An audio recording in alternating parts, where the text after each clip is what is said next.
Hello and welcome that aspirants. I'm CS Leena Maheshwari. Welcomes you all to our Uncle's UGC Net channel. हम कर रहे हैं यहाँ पर UGC Net की तैयारी हमारी GP1 की शॉर्ट सीरीज में।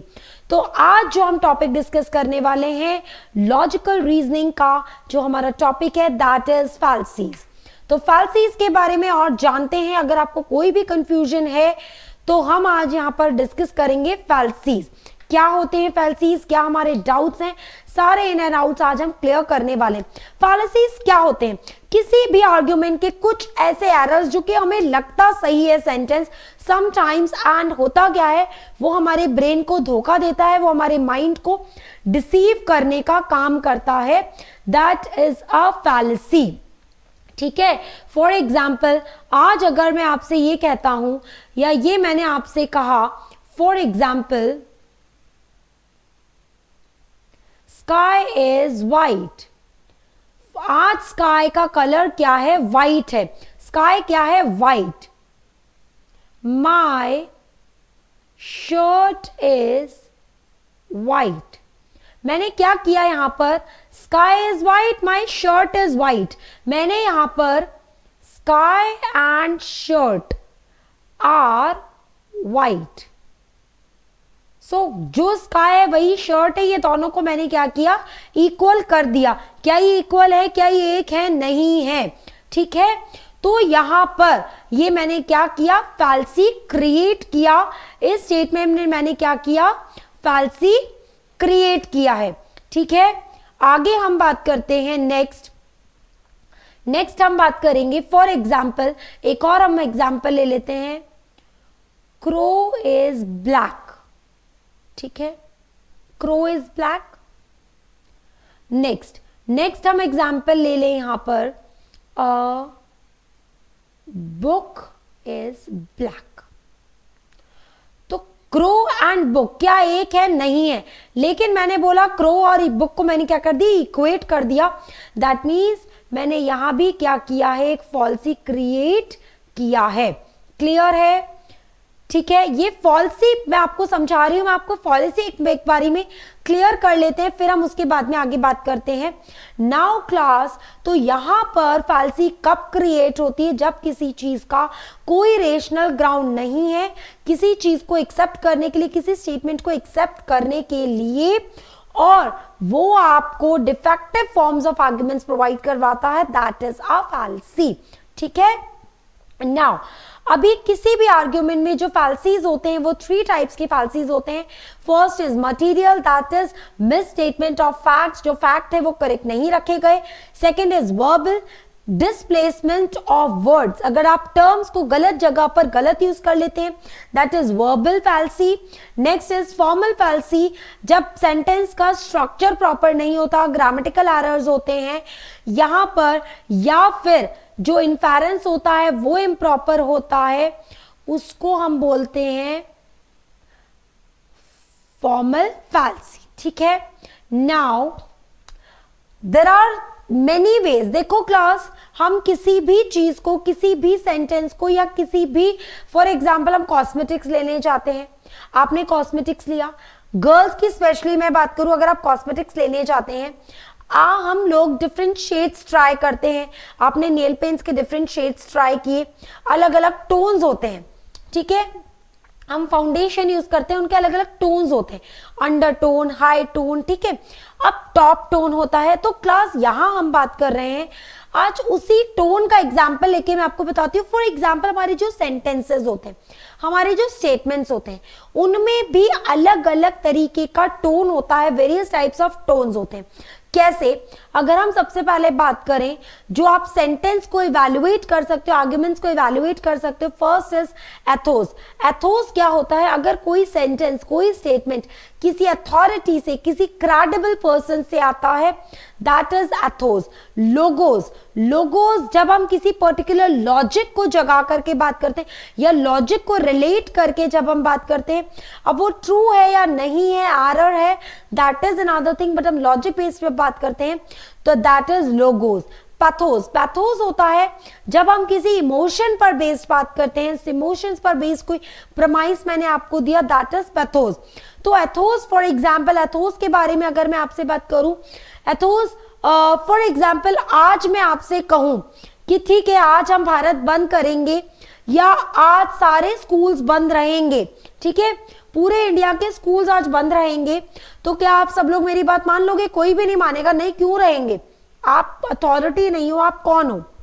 ठीक है, बट अगर मोदी जी आज आकर के कहते हैं न्यूज में कि आज और नेक्स्ट डे, आज 2 दिन पूरे स्कूल्स पूरे इंडिया के बंद रहेंगे ड्यू टू सर्टेन रीजंस, तो हम लोग वो बात मान लेंगे।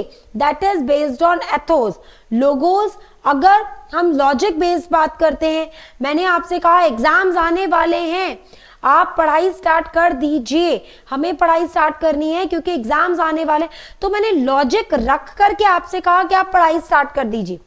ठीक है, मेरा लॉजिक कुछ और भी हो सकता था। ठीक है, नाउ आपको पढ़ाई स्टार्ट करनी है क्योंकि आपने क्लियर करना है एग्जाम, तो मेरा लॉजिक जो है मे बी वो वैलिड होना हो, बट उस लॉजिक बेस्ड मैंने आपको एक प्रमाइस दिया है। पैथोस इमोशन बेस्ड, आजकल ये चीज बहुत चलती है।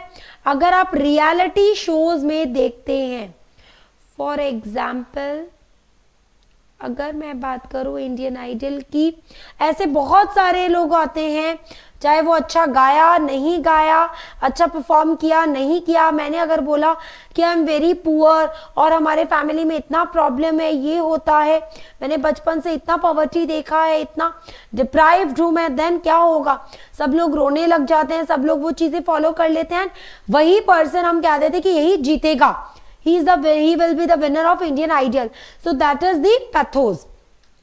ठीक है, आगे हम बात करते हैं इनफॉर्मल फैल्सीज के बारे में। तो सबसे पहले जो फैल्सीज होते हैं, that is of 2 types, formal and informal. ठीक है, फॉर्मल फैल्सीज, फॉर्मल फैल्सीज अगर हम बोलते हैं, अगर कोई स्ट्रक्चर बेस्ड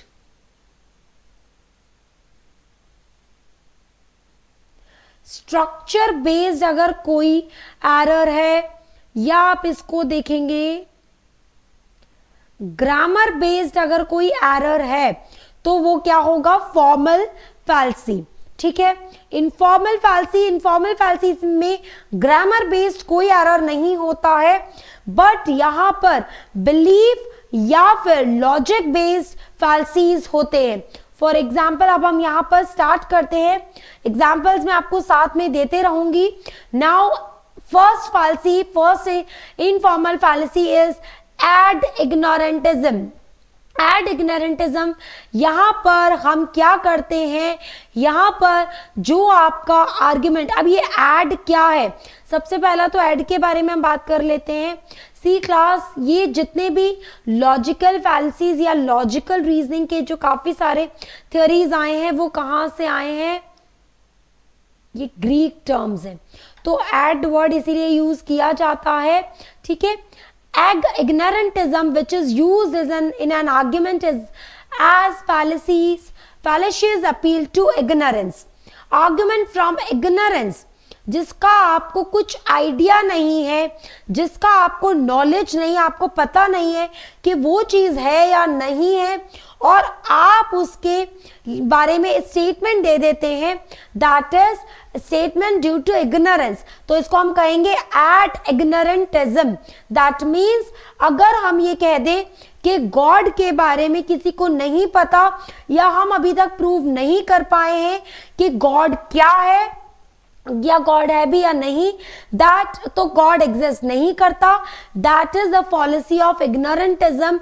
मीन्स हमारे इग्नोरेंस की वजह से हम अगर किसी सेंटेंस को बताते हैं कि वो गलत है या वो सही है, that is at ignorantiam. Next, fallacy of equivocation। equivocation is जब मैं एक वर्ड को दूसरे वर्ड में रिप्लेस कर दूं और मैं ये मानूं कि उसका मीनिंग सेम निकलेगा।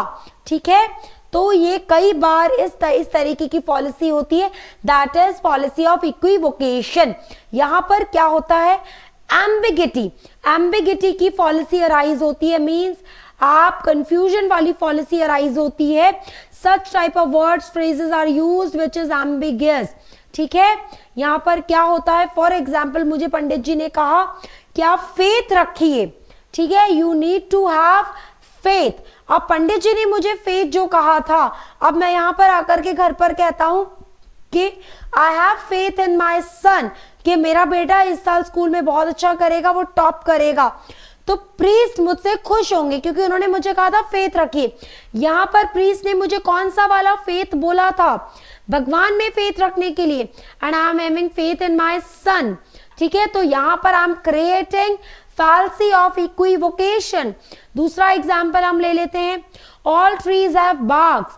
ट्रीज के क्या होते हैं, बाग्स होते हैं. एंड एवरी डॉग बाग्स, हर एवरी डॉग क्या करता है, बाग करता है. तो यहां पर इन दोनों के मीनिंग अलग अलग है, बट मैंने इसको मैंने यहां पर इक्विकेट कर दिया इन दोनों को, that every dog is a tree.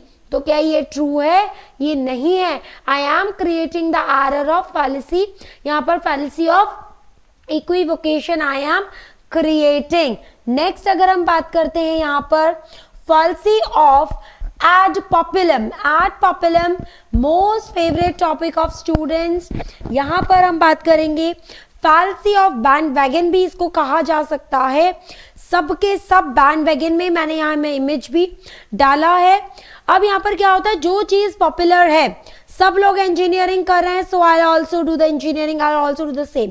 तो यहाँ पर जो आपको इमेज है, यहाँ पर क्या होता है, कोई भी प्रपोजिशन, कोई भी प्रमाइस हम सिर्फ इसीलिए एक्सेप्ट कर लेते हैं क्योंकि बाकी लोग उस पर क्या कर रहे हैं, एग्री कर रहे हैं, क्योंकि वो मोस्ट पॉपुलर है. तो क्या वो ट्रू है, नहीं. That is fallacy of ad populum. तो यहाँ पर क्या हो रहा है, एक ने बोला जंप, तो बाकी सब क्या कर रहे हैं, बाकी ऑल आर जंपिंग. ठीक है, that is fallacy of ad populum. Next, ad वेरिंकेंडियम, या फिर इसको हम कह सकते हैं ad वेरिंकेंडियम क्या में क्या होता है, जब कोई अपील या कोई स्टेटमेंट किसी अथॉरिटी या एक्सपर्ट के थ्रू आता है, हम उसको बोलते हैं ad वेरिंकेंडियम. यहाँ पर क्या होता है ad वेरिंकेंडियम में, यहाँ पर अगर फॉर एग्जाम्पल मान लीजिए ऐश्वर्या राय ने कहा कि लक्स सोप बहुत अच्छा है हमारी स्किन के लिए, तो हम उसको फॉलो करने लग जाते हैं, हम मानते हैं कि वो चीज़ ट्रू है. ठीक है, फॉर एग्जाम्पल अगर आज सोशल मीडिया पर कोई हैशटैग स्टार्ट हो जाता है. Now install all new Eduncle mobile app for a holistic learning experience of your higher education. From doubt solutions, preparation notes, exam updates, and practice questions, get all of these under one roof. Follow our social media for latest exam notifications and share your concerns with us through WhatsApp. Like the video, subscribe the channel, and comment your suggestions down below. With Eduncle, karo life की तैयारी.